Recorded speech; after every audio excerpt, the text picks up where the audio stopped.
Olá, caríssimo telespectador da Rede Século XXI, obrigado pela sua audiência. Está começando mais um programa Luz da Vida, nosso compromisso semanal. Todos os domingos, no final da tarde, o dia em que celebramos a vitória de Cristo sobre a morte, cá estamos para refletir assuntos de grande relevância para a minha, a sua, a nossa fé católica apostólica romana. Pela 16ª vez, o programa Luz da Vida se debruça sobre o argumento do paraíso.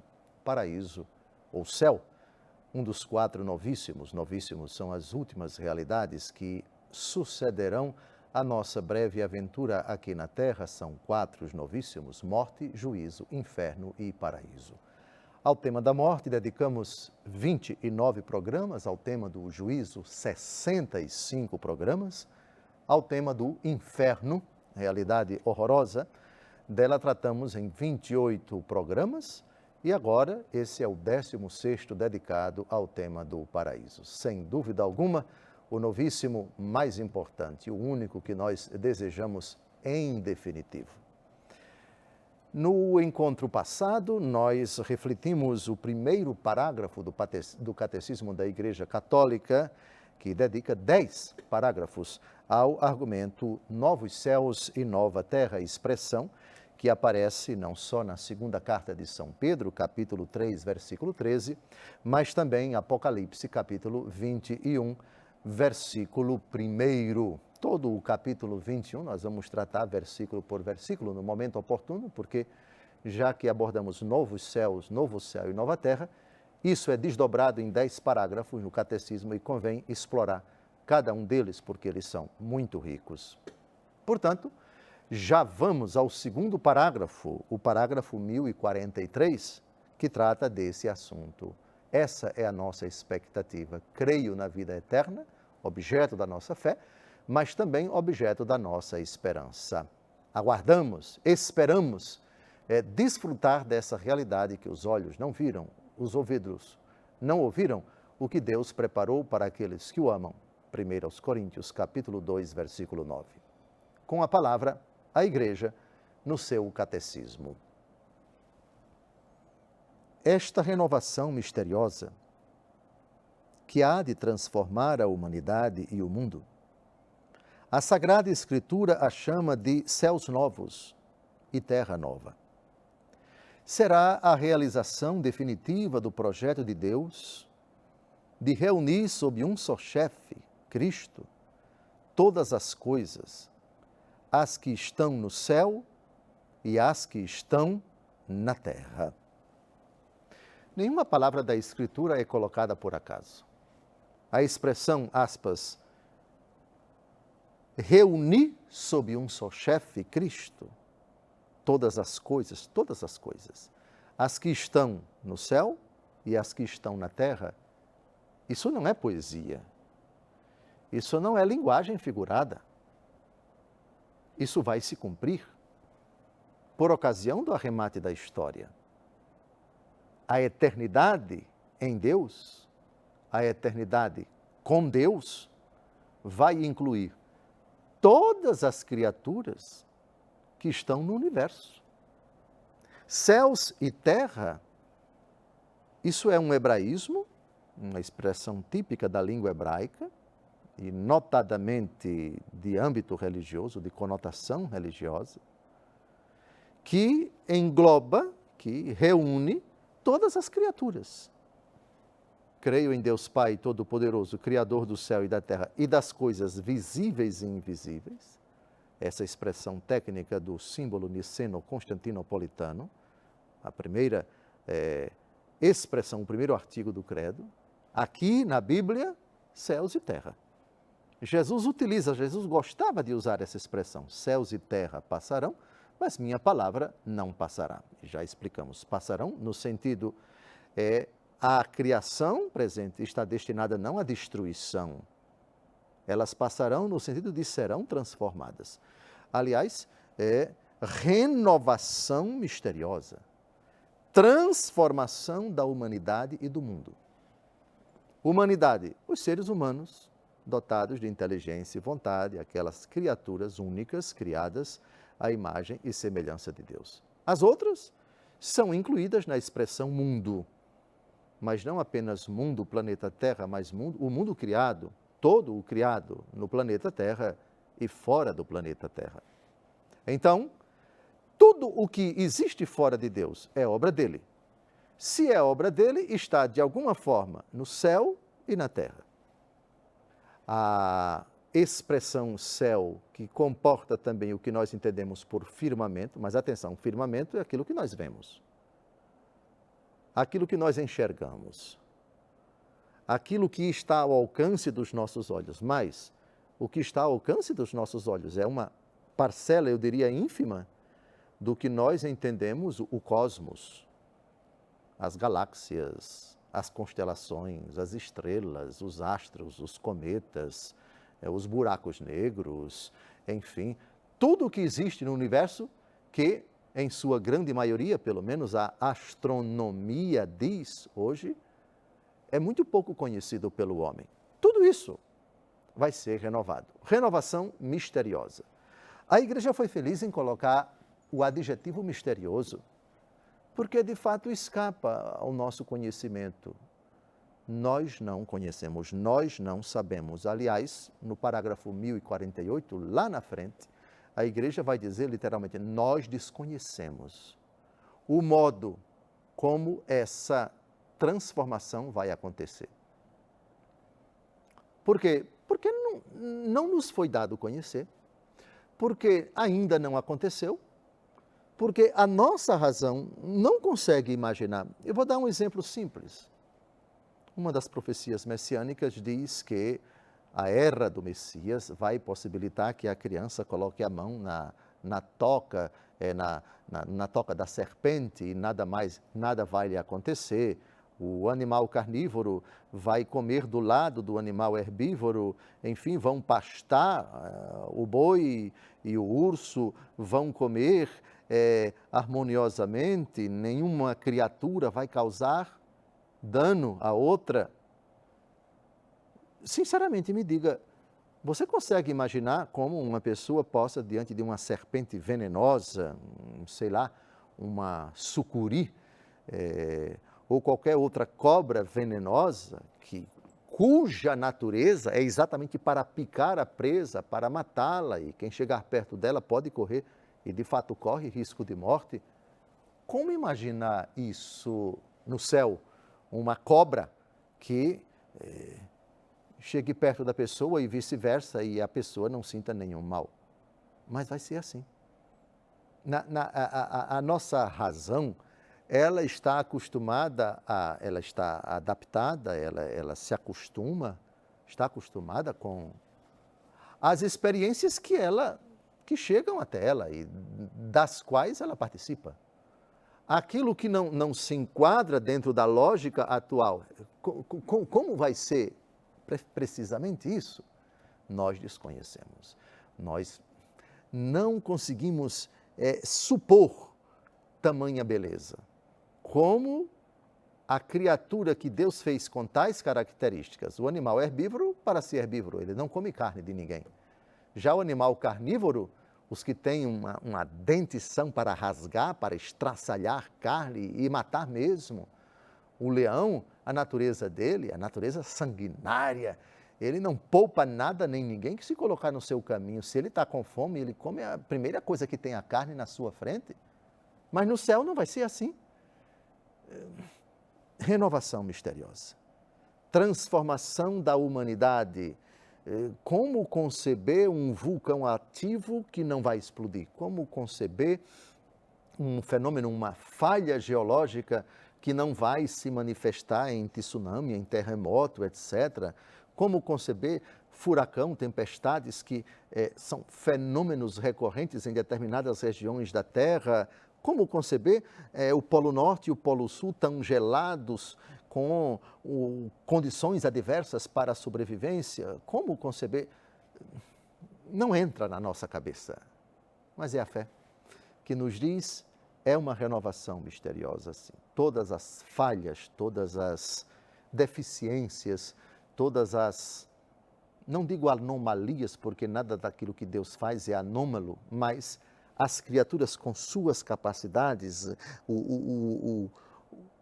toda a criação com suas leis e leis próprias, os vegetais com suas leis, os animais com suas leis, os minerais também com suas leis, a interação de fatores nas obras criadas com elementos drásticos, dolorosos, que de fato estarrecem e causam estupefação, mas tudo vai ser transformado sim. Desconhecemos, mas será tudo novo, será tudo renovado. Nada traduzirá, nada refletirá qualquer sombra de possibilidade de uma realidade que venha a causar luto, dor, sofrimento, aflição e assim por diante. Aliás, chegaremos no versículo 4 de Apocalipse, capítulo 1, e explico por que o céu de tão belo, por que a eternidade com Deus, a eternidade em Deus, a eternidade que é Deus, não possibilita qualquer tipo de raciocínio, por mais bonito que seja, que se encaixe nisso. Enxugará toda lágrima de seus olhos, já não haverá dor, nem luto, já não haverá morte, nem luto, nem grito, nem dor, porque passou a primeira condição. Morte, um mundo sem morte. Luto, um mundo sem luto. Grito, dor, clamor, nada disso acontece. Se nada disso acontece, significa dizer que as causas que provocam isso são removidas. Vai ter chuva? A chuva é um fenômeno da natureza. Eu quero crer que sim, mas uma chuva num nível, numa quantidade, que nem vai causar prejuízo a nenhuma criatura, muito menos ao homem. As chuvas, às vezes, quando elas são em excesso, elas causam alagamentos, causam deslizamentos, causam morte, causam dor. Vai haver sol? Sol não vai haver? Claro que não, porque o brilho da eternidade é o brilho do próprio Deus. Vamos ver isso passo a passo na reflexão, no comentário do capítulo 21. O brilho é somente o de Deus. Nada vai brilhar, porque nada diante da luz de Deus consegue brilhar. É somente Deus que vai iluminar. Como é isso? Por favor, não cabe a nós tergiversar, não cabe a nós elucubrar, não nos é dado nem imaginar o que os olhos não viram, os ouvidos não ouviram. Está terminando o nosso primeiro bloco, você não saia daí. No segundo bloco avançaremos com o ensinamento da igreja sobre essa realidade tão misteriosa que Apocalipse 21:1 chama de faço novas todas as coisas, novos céus e nova terra.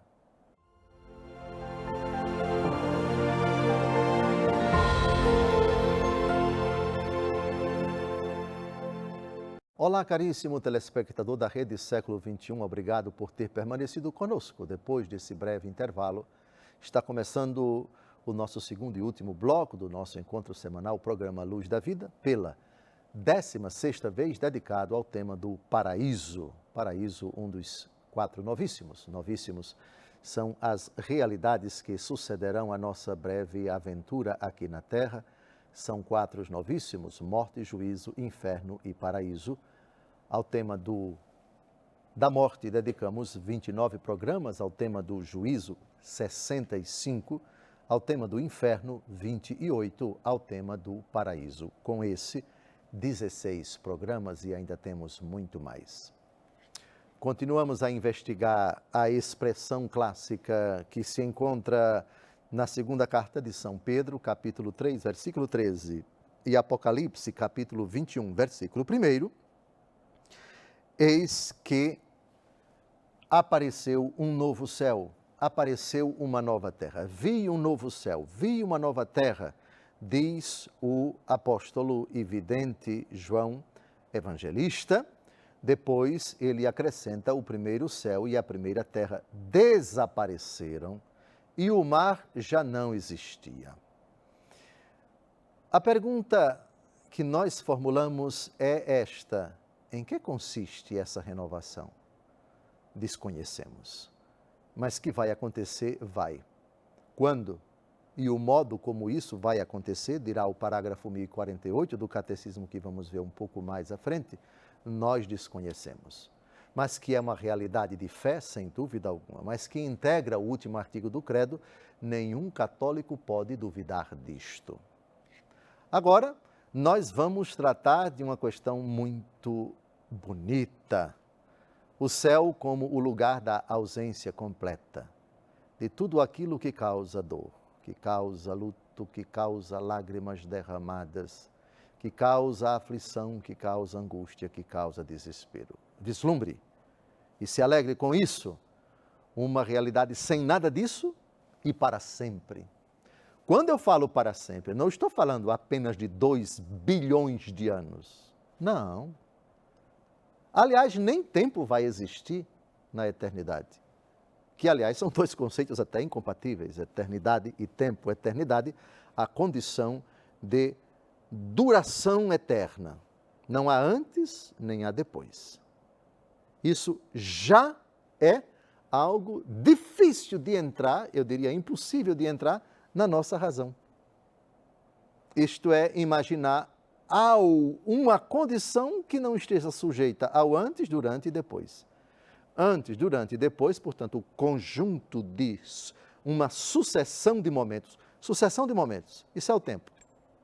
Passado, momento anterior. Presente, momento atual. Futuro, momento posterior, momento que ainda não aconteceu, momentos que ainda não aconteceram.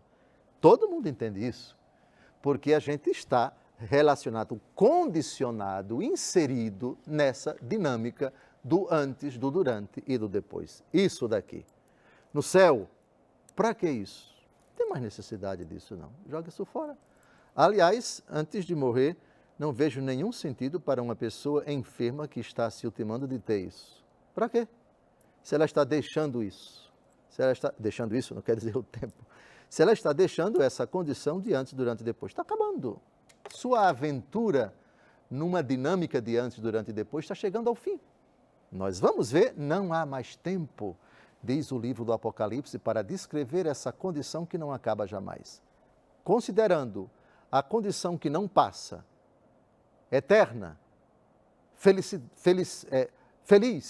jubilosa, alegre, gozosa, gloriosa, enfim, qualquer substantivo ou adjetivo que você encontrar para descrever tamanha felicidade, transbordante júbilo que não acaba jamais, isso de fato, verdadeiramente é grandioso, estimula e fortalece, potencializa, digamos assim, a nossa esperança. Meu Deus, como será?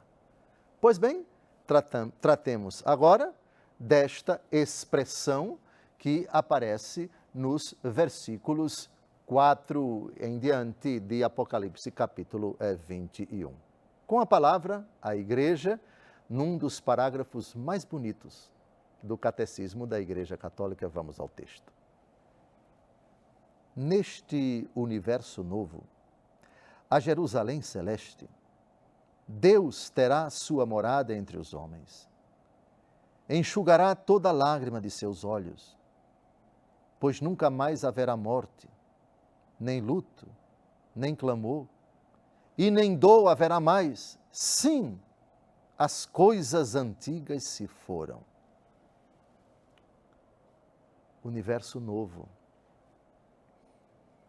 É uma novidade que expressa, que traduz a perfeição da criação, como Deus a concebeu, tudo bom, tudo muito bom, eu diria tudo perfeito. Uma perfeição que é tão grandiosa, tão duradoura, tão perfeita, tão encantadora, que a nossa razão não consegue vislumbrar. Você pode até dizer, sim, dê um passeio numa natureza, contemplar a natureza agora sujeita ao tempo. É encantador você passear numa floresta, num bosque, ir a uma praia maravilhosa, qualquer coisa bela, diante da qual o seu coração diz, mas como Deus é bom, como Deus é perfeito. Muito bem. Só que qualquer exultação que você fizer diante da obra de Deus aqui na terra, sujeita ao tempo, Você não pode negar que aquilo dali de alguma forma é imperfeito, de alguma forma corre risco de desmatamento, de desabamento, de imperfeição, de revés, de mudança, seja climática, seja sociológica, seja política, porque tem um elemento pecado, porque tem os acidentes, as vicissitudes climáticas e antropológicas e sociológicas, etc. Nenhuma contemplação de qualquer realidade aqui na Terra sujeita ao tempo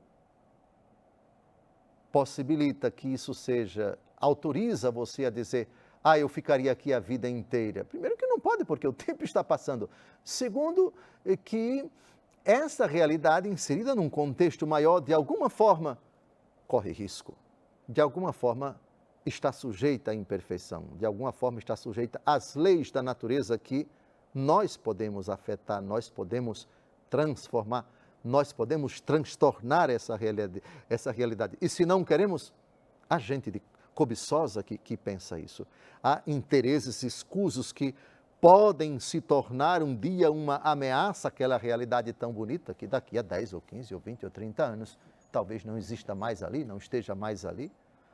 Aquelas florestas que já não têm aquela pujança, aqueles mares, aquela água tão límpida daquele rio 40, 50 anos atrás, tão bom de se tomar banho, onde você pescava, hoje é impensável você tomar banho porque você pode se contaminar, é impensável você pescar um peixe porque ali não há oxigênio para um peixe respirar, tamanha a poluição. Ou seja, a admiração, que é verdadeira, o júbilo, o reconhecimento, a exultação, o louvor que você faz a Deus Todo-Poderoso, pela beleza da criação aqui na Terra, comporta essas realidades. De alguma forma, essas realidades sondam. Elas são uma sombria ameaça àquilo que você vê ou a você mesmo. Eu repito, lágrimas derramadas. Morte, luto, grito, dor, porque passou a primeira condição. Se nós aqui na Terra já nos condoemos em ver um gatinho morto, um cão atropelado, ou, enfim, um animal estraçalhado pelo outro animal que é carnívoro. Sim, é a lei da natureza, é verdade, mas quem é que não se condói vendo o ratinho ser picado pela serpente? Mas a serpente, é da natureza da serpente picar e se alimentar. A admiração pelo ratinho e a admiração pela cobra, e ambos são criaturas de Deus, comporta isso. Ela vai matar o ratinho. O ratinho vai ser comido pela serpente e assim por diante. Qualquer admiração que você manifestar pela criatura, de alguma forma, ela está sujeita, ela está inserida nessa dinâmica de morte, luto, dor, clamor, lágrimas derramadas. No céu não haverá nada disso. Muito bem?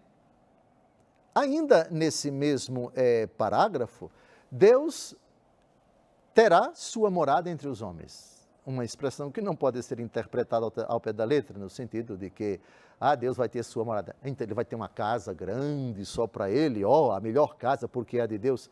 Essas ideias não são compatíveis com a noção de Deus, que é Espírito. É verdade que contemplaremos o Senhor face a face, o Pai na pessoa do Filho. Filipe, quem me vê, vê o Pai, e vamos tratar disso. O que significa a visão beatífica é assunto um pouco mais para frente. Mas Deus morando com, é aquilo que em Apocalipse 3, versículo 20, Jesus diz, em também linguagem que não pode ser interpretada ao pé da letra, eis que estou à porta e bato, se alguém abrir, entrarei e cearemos juntos, eu com ele e ele comigo. Deus morar com, nós morarmos com Deus.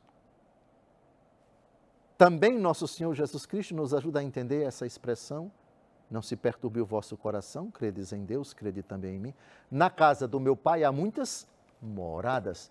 Não for assim, eu vos teria dito, pois vou preparar-vos um lugar, e quando ele estiver preparado, voltarei e tomar-vos-ei comigo, para que onde eu estou, vós estejais. Pronto. O que é a morada? Qual o sentido mais corriqueiro da expressão morada? É onde alguém reside, é onde alguém mora, onde alguém habita, onde alguém está. Se você vai à morada de fulano, você está ou estará com fulano. A morada de Deus entre os homens. Deus vem morar comigo. Deus será uma presença recorrente na minha vida e vice-versa. Eu contemplarei o Senhor face a face, sem precisar da mediação da fé, da mediação dos sinais sacramentais. Todos eles são mecanismos de mediação por meio dos quais eu contemplo o Senhor, mas confusamente. No céu, essa contemplação é imediata, o contato é imediato. Deus na sua grandeza, Deus no seu esplendor, Deus na sua glória. Está terminando mais um programa. Eu desejo a você um ano cheio de graças, de bênçãos, um ano de 2023 carregado de felicidade, na esperança da vida eterna. No próximo domingo, continuaremos esse argumento com a 17ª edição desse nosso itinerário em conhecer com a Palavra de Deus e o magistério da Igreja o que significa o céu, o que significa o paraíso. Um grande abraço, Deus abençoe sua vida. Até o próximo domingo, se Deus quiser.